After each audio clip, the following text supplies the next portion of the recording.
So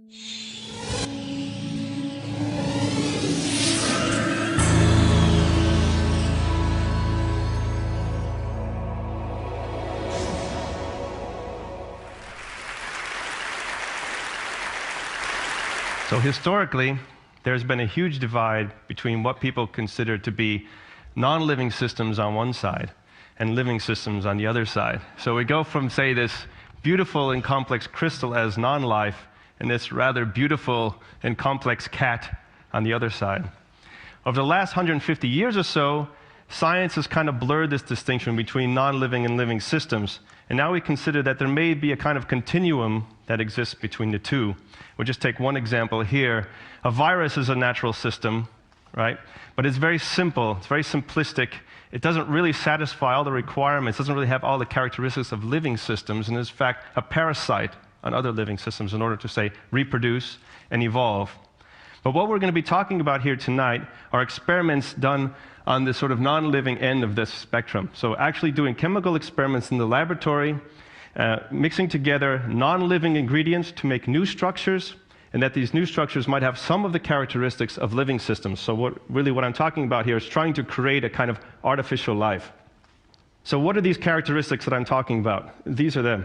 We consider first that life has a body. Now this is necessary to distinguish the self from the environment. Life also has a metabolism. Now this is a process by which life can convert resources from the environment into building blocks so it can maintain and build itself.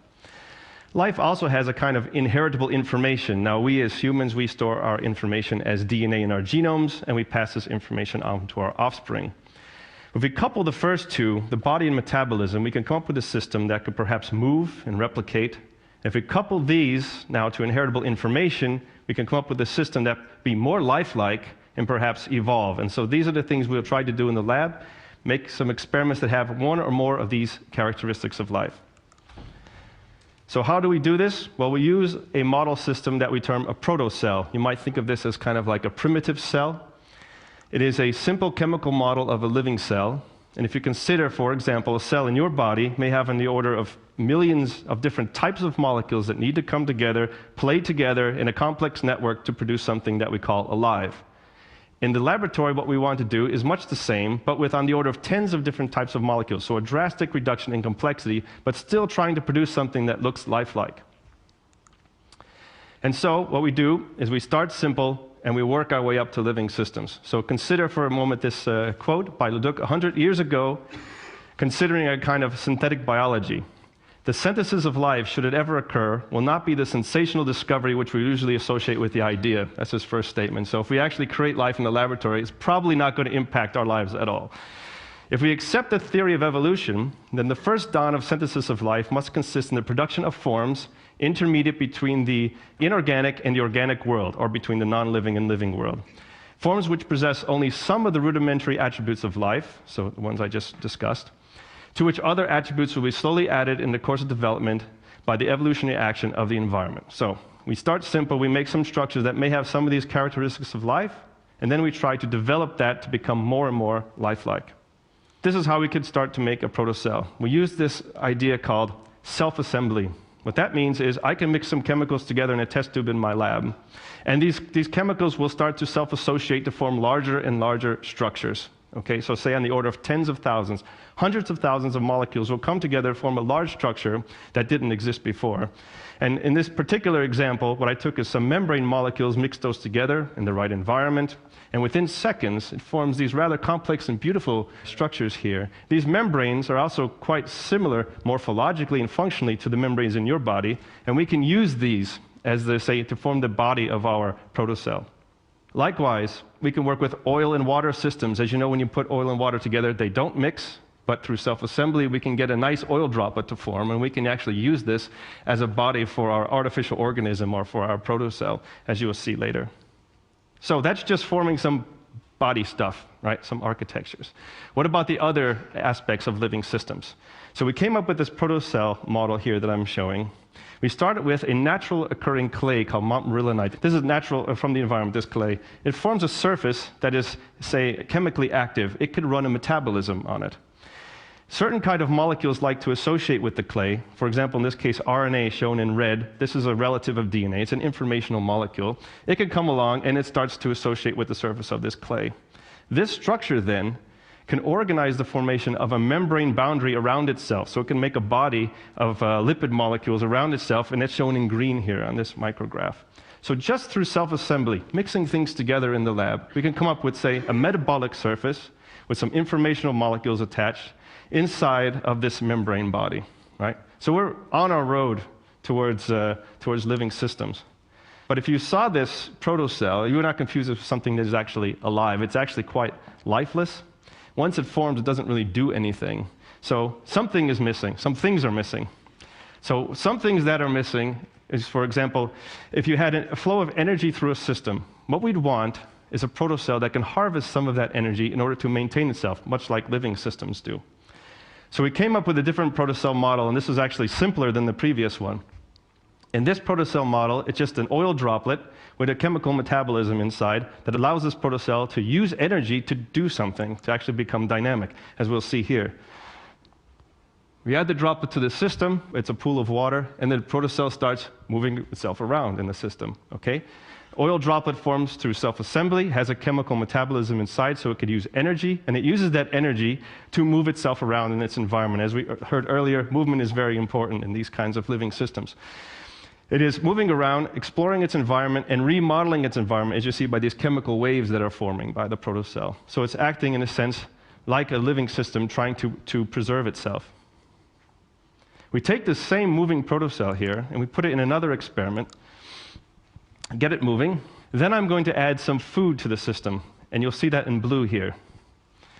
Right? So I add some food source to the system, the protocell moves, it encounters the food, it reconfigures itself, and actually then is able to climb to the highest concentration of food in that system and stop there. Right? So not only do we have this system that has a body, has a metabolism, it could use energy, it moves around, it can sense its local environment and actually find resources in the environment to sustain itself. Now, this doesn't have a brain. It doesn't have a neural system. This is just a sack of chemicals that is able to have this interesting and complex lifelike behavior. If we count the number of chemicals in that system, actually, including the water that's in the dish, we have 5 chemicals that can do this. So then we put these protocells together in a single experiment to see what they would do. And depending on the conditions, we have some protocells on the left there that are moving around, and then it likes to touch the other structures in its environment. On the other hand, we have 2 moving protocells that like to circle each other, and they form kind of a dance, complex dance with each other, right? So not only do individual protocells have behavior, what we interpret as behavior in this system, but we also have basically population-level behavior similar to what organisms have. So now that you're all experts on protocells, we're going to play a game with these protocells. We're going to make 2 different kinds. Protocell A has a certain kind of chemistry inside that when activated, the protocell starts to vibrate around, just dancing. So remember, these are primitive things, so dancing protocells, that's very interesting to us. The second protocell has a different chemistry inside, and when activated, the protocells all come together and they fuse into one big one, right? And we just put these 2 together in the same system. So there's population A, there's population B, and then we activate the system. And protocell B's, the blue ones, they all come together, they fuse together to form one big blob, and the other protocell just dances around. And this just happens until all of the energy in the system is basically used up, and then game over. So then I repeated this experiment a bunch of times, and one time something very interesting happened. So added these protocells together into the system, and protocell A, protocell B fused together to form a hybrid protocell AB. That didn't happen before. There it goes. There's a protocell AB now in the system. Protocell AB likes to dance around for a bit. Well, protocell B does the fusion, okay? But then something even more interesting happens. Watch when these 2 large protocells, the hybrid ones, fuse together. Now we have a dancing protocell and a self-replication event, right? Just with blobs of chemicals again. So the way this works is you have a simple system with 5 chemicals here, a simple system with 5 chemicals here. When they hybridize, you then form something that's different than before. It's more complex than before. And you get the emergence of another kind of lifelike behavior, which in this case is replication.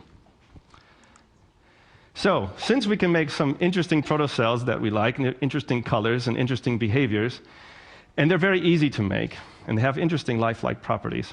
Perhaps these protocells have something to tell us about the origin of life on the Earth. Perhaps these represent an easily accessible step, one of the first steps by which life got started on the early Earth. Certainly, there were molecules present on the early Earth, but they wouldn't have been these pure compounds that we worked with in the lab and I showed in these experiments. Rather, they'd be a real complex mixture of all kinds of stuff, because uncontrolled chemical reactions produce a diverse mixture of organic compounds. Think of it like a primordial ooze, okay? And it's a pool that's too difficult to fully characterize, even by modern methods. And the product looks brown, like this tar here on the left. A pure compound is shown on the right for contrast. So this is similar to what happens when you take pure sugar crystals in your kitchen, you put them in a pan, and you apply energy. You turn up the heat, you start making and breaking chemical bonds in the sugar, forming a brownish caramel, right? If you let that go unregulated, you'll continue to make and break chemical bonds, forming even more diverse mixture of molecules that then forms this kind of black, tarry stuff in your pan, right? That's difficult to wash out. So that's what the origin of life would have looked like. You needed to get life out of this junk that is present on the early Earth 4.5 billion years ago. So the challenge then is throw away all your pure chemicals in the lab and try to make some protocells with lifelike properties from this kind of primordial ooze. So we're able to then see the self-assembly of these oil droplet bodies again that we've seen previously. And the black spots inside of there represent this kind of black tar, this diverse, very complex organic black tar.